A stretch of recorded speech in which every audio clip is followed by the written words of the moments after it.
Hey folks, the Legend of Zelda series has many consumables, from a hearty warm curry by a fireplace in the middle of a beautiful woodland, to literal goop from a jelly creature scooped into a bottle. Link has a very diverse palette, you could say, as across the many different games in the series, there are all sorts of things he eats and drinks. Many of these things we can figure out what they actually are, and what's in them. Take the homemade soup from Yeto in Twilight Princess. We actually help gather ingredients for that, and it makes different versions. However, there are more questionable things that we can consume, and one that interests me highly as a Zelda theory and lore person on the internet is the potions. Now, magical potions have been a thing for a long time in the fantasy setting, but it's the ones in the Zelda series specifically that have caught my interest. Funny that, a Zelda tuber being interested in a Zelda thing. What's actually in these? No sellers of the stuff provide the nutritional values, and there's quite a few varieties of potion across the Zelda series. So, in today's video, I want to ask the question and investigate what's really inside Zelda's potions. Can we make them in real life? How do they taste?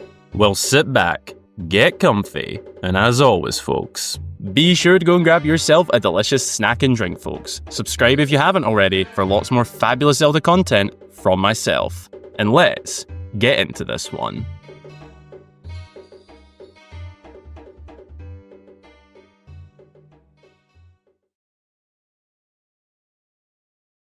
Potions, and all the emotions that come with. Let's go through the motions and look at all the different kinds of potions. Many of which do cross over with each other, but generally speaking, we're looking at the likes of the main three: the health potion, which is typically red, the magic potion, which is typically green, and the blue potion, which is typically a mix of those two. But there are more. For example, Skyward Sword has the Air Potion, the Guardian Potion, the Revitalizing Potion, and the Stamina Potion. A Link Between Worlds has whatever the Yellow Potion is, as well as Phantom Hourglass and Spirit Tracks, but with different effects. Sounds like a quote-unquote natural ingredients kind of situation here. It's given the same vibes as that banned ingredient Red 40, but yellow. There are loads of potions in the series, and many have crossover effects, but the main foundations of most of these come from those first three. So let's begin by looking at the common potions: health, magic, and blue. Health potions, commonly known as red potions. These are what Link consumes in order to regenerate his health. The rate at which it replenishes hearts differs between games, but generally it's between 6 to 8 hearts. Though from A Link to the Past to the Minish Cap, they restored all of Link's hearts. This changed in Twilight Princess, where they began recovering 8 hearts when drunk. In Phantom Hourglass and Spirit Tracks, it dropped down to just 6 hearts. Same size, but less effect. Inflation really has hit us all. In Breath of the Wild, however, we could create our own Hearty Elixir, which would, like in older games, restore all of Link's hearts, even adding on additional one-time hearts on top of his base health. So what exactly goes into these healing remedies that appear to take instant effect when consumed?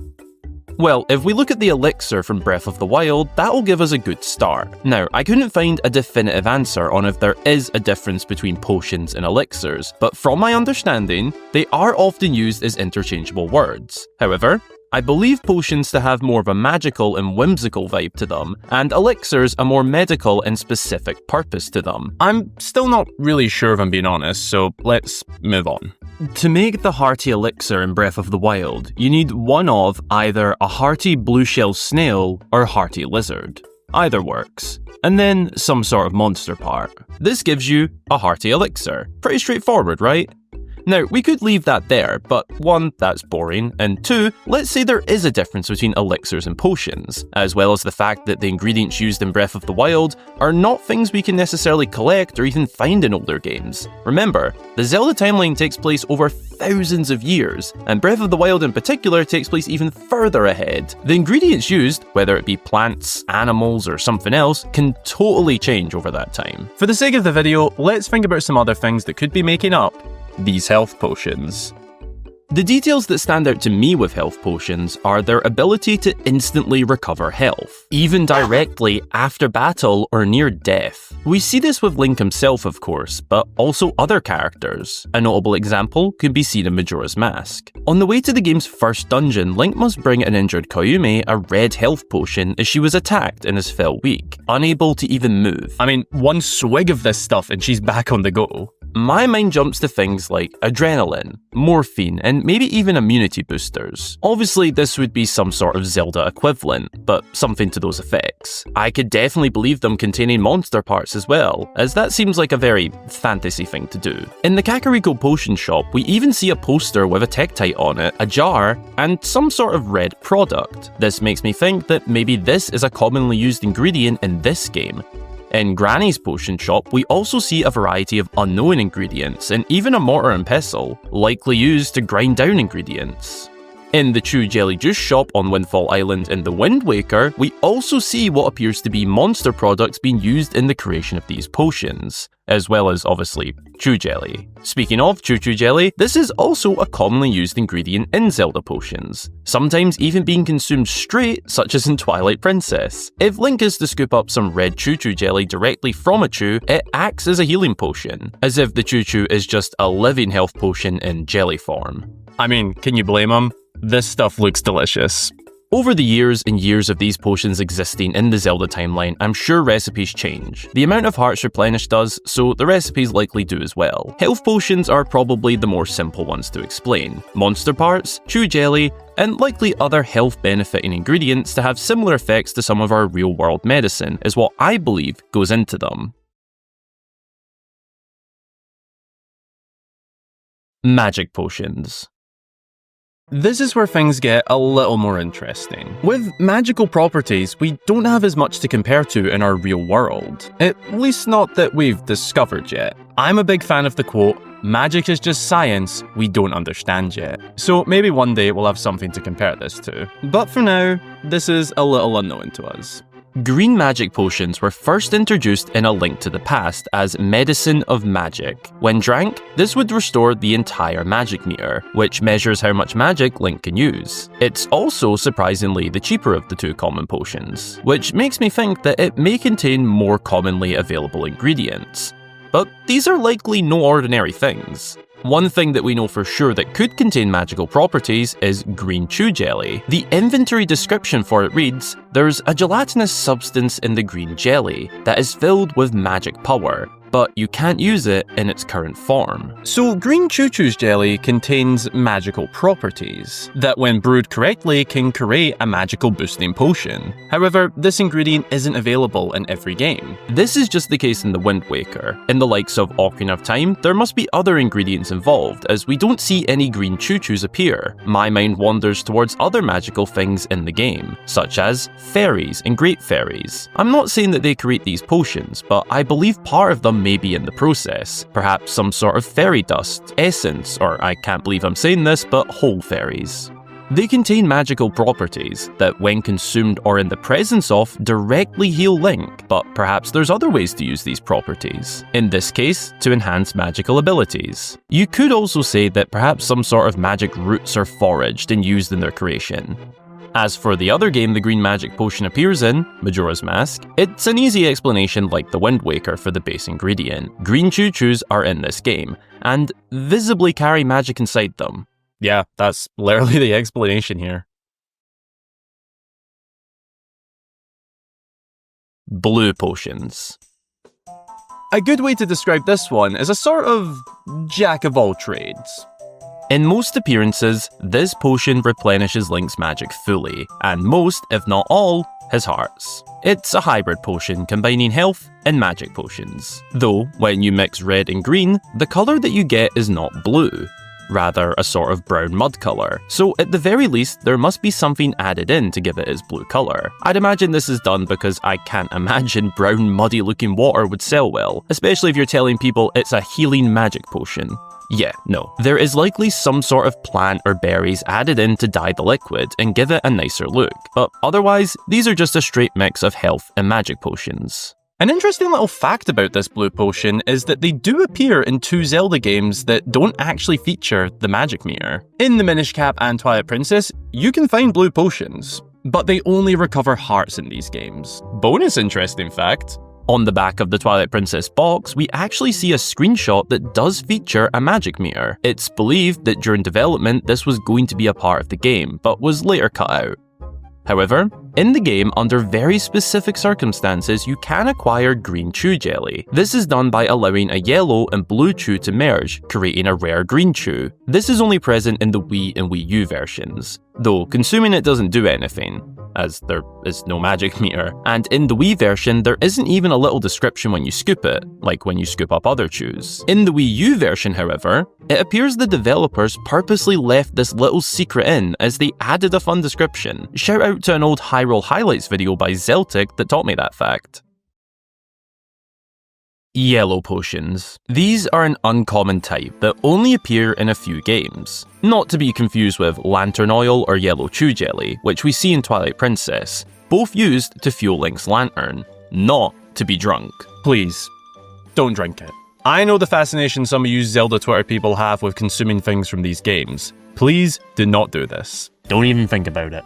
The yellow potion appears in Phantom Hourglass, Spirit Tracks, and A Link Between Worlds, and are some of the most powerful potions Link can consume. In Hourglass and Tracks, they restore all of Link's hearts, as if Link opened a fairy bottle, which makes me believe that these likely contain some sort of fairy essence or dust, on top of a regular healing potion, which, when consumed, has the same effects as if an actual fairy was around Link. Where these yellow potions get really interesting is in A Link Between Worlds. In this game, they actually make Link invincible to all enemy attacks for a short period of time. This is something stronger than just fairies or fairy dust. Something we can compare this to, however, is the magic armor. Seen in more than one game, but what it does is makes Link invincible when wearing it, at the cost of either rupees or magic. It's impossible to say for sure, but this would lead me to believe that this potion contains some sort of rupee and or magic properties, as well as everything within your standard magic and healing potions, making a, well, short-lived, incredibly powerful potion. Purple potions.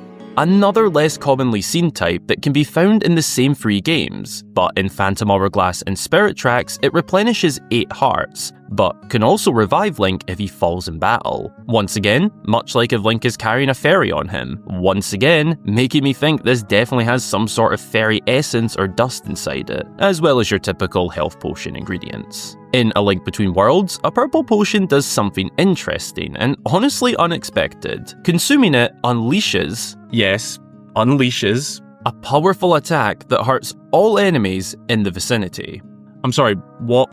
How does that even work? Well, in Breath of the Wild, there is an elixir that can up Link's attack ability, the Mighty Elixir, which is made up of the base ingredients being a bladed rhino beetle, or ancient parts, then combined with some sort of mighty ingredient. This increases Link's damage for a period of time. Perhaps this purple potion is basically that, but times 100. But there's got to be some sort of wild magical spell in this potion that we can't even explain. This is crazy. Skyward Swords potions. These are quite unique. There is of course the common heart potion / red potion that heals 8 hearts, but there's quite a few that are unique to this game. The Air Potion, Stamina Potion, Revitalizing Potion, and the Guardian Potion. So what exactly could be in these potions? Keeping in mind that this game is at the very beginning of the Zelda timeline chronologically speaking, potion craft might have been very different in this time frame, as well as the ingredients available during this time frame. Let's start with the Stamina Potion, as that should be the easier one to break down. What this potion does is slows down the rate at which Link's stamina meter depletes. Essentially, this is Zelda's version of an energy drink. It's even green like a certain big energy drink brand. But what could give Link this boost? Well, natural things like sugar could definitely be in there to give him that temporary boost in stamina, especially since it's for a short period of time. It would likely have some natural forms of caffeine as well, which can be found in tea leaves, coffee beans, yerba mate, guarana, and many other plants and beans. We can assume these, or the Zelda universe equivalent, go into this. As to where those who supply it in the sky get these ingredients, that's a whole other question that would likely lead to the answer of video game logic. Or, they just have somewhere that it grows up in the sky. Anything that could give you a temporary energy boost would make sense for a stamina potion. Now, as far as the others, the air potion is a little harder to break down. This slows down the rate at which Air's link depletes when he's underwater holding his breath. At first, when I was writing and researching for this video, I was thinking there is no possible way to explain this one. But I was wrong. After a little research, it turns out that there is an answer to a real-world ingredient that could be used in this. Oh, how naive I was. But I learned something. Apparently, beetroot could help with this, and apparently, many swimmers and mountain climbers utilize it, as it can help improve your body's ability to utilize oxygen more efficiently, potentially helping to hold your breath longer. This is thanks to the nitrates that beetroot contains. Of course, things like breathing techniques, proper hydration, and how you take care of your lungs come into it as well. But for the sake of a fun, silly theory on Zelda potions, I'm saying that there are beets in these potions. Perhaps also some underwater vegetation as well, as that seems very fantasy-like for this type of potion. When you see the potion as well, it appears to have air bubbles inside, so it probably also contains actual air Link can use to hold his breath that wee bit longer. The revitalizing potions do two things: restores 4 hearts, but also revive Link's shield fully. This is done by pouring the potion over his shield, repairing it, but also restoring 4 hearts without him actually drinking any. Once again, we look at fairies. That would be my assumption, as what else could do that? Fairies have healing abilities without actually being consumed. So, say there is some sort of essence or dust within this mix that, whilst Link is in contact with and around it, it transfers over to him whilst also fixing up his shield. Similar to how a fairy can heal Link himself without actually touching him or him consuming the fairy. That leaves us with the Guardian Potion. This costs a whopping 200 rupees, and if consumed, it halves the damage Link takes for a short period of time. Which sounds awfully similar to that previously mentioned yellow potion from A Link Between Worlds. Call it lazy, call it efficient, but I'm saying now that these potions are essentially the same, just slightly different mixes. Skyward Sword definitely has some of the more odd potions, but they are very useful, I'll give them that. Now, I've definitely not covered literally every single potion, medicine vial, elixir, and consumable in the entire series, but these are the main ones, your commons and uncommons, and just bizarre. Like I said before, many potions across different games cross over in terms of effects, but as for the ones we covered, I think they've been explained reasonably well. It also goes without saying, if it wasn't obvious already, that I am no scientist, chemist, or potion maker. Take this all with a grain of salt, and have fun in mind. Not every Zelda video needs to be analysing everything to the core. And now, for the best part of this video, I ask you lovely folks watching, what do you think these potions are made of? Do you think I'm correct, or am I way off? Let me know your fun theories and ideas down in the comments. Thank you so very much for watching, everyone. I hope you enjoyed this fun theoretical potions video. I wanted to do something a little more on the fun and loose side of things, and this video was exactly that. I had a lot of fun making this video, and even making all these little props for the video as well. It was a lot of fun. I'm really enjoying being on camera a bit more, and I hope you guys are liking it too. If you'd be so kind to drop a cheeky wee like down below, then that would be massively appreciated. As well as subscribing if you're new for lots more fabulous Zelda content from myself.